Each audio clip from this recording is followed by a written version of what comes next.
Justin Dougherty with Fox Carolina News in Greenville, also one of the witnesses there inside the execution chamber today. To give you a perspective of what it looked like, there were 3 rows of chairs. We were in our own separate room as far as witnesses go. There was several panels of windows in front of us, and there was a dark curtain drawn for several minutes. We entered the chamber at 5:57, and the curtain opened at 6:35. So that entire time, the witnesses were sitting there looking at the curtain.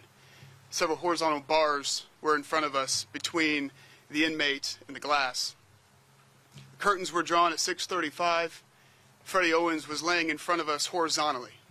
And so we could see his head to our right, his feet to our left. He was in a green jumpsuit with a white sheet up to his chest. And as soon as the curtain was drawn, he immediately turned his eyes to the witness room and looked around the witness room and pretty much made contact with each one of us, made eye contact with each one of us.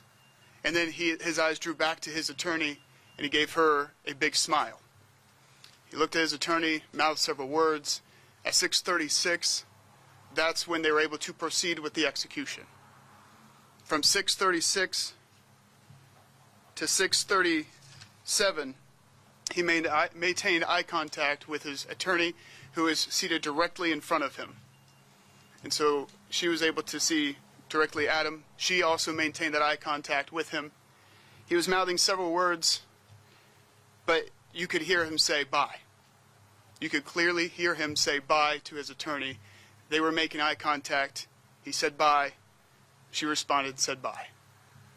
Then at 6:38, that's when his eyes slowly closed and the heavy breathing and the shallow breathing began. It almost had that snoring sound, and his head was slowly bobbing back and forth.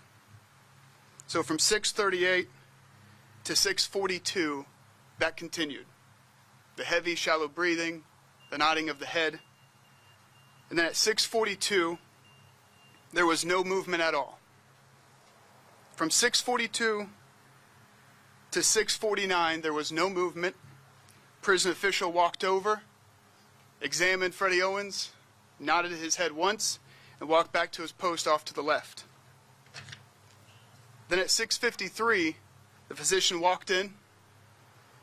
She examined Freddie Owens, checked his neck for a pulse with her hand, took the stethoscope off of her neck, placed it on his chest, and at 6:55, she turned and looked at the DOC officials. At that point, DOC officials said, the case of South Carolina against Freddie Owens is complete at 6:55 p.m.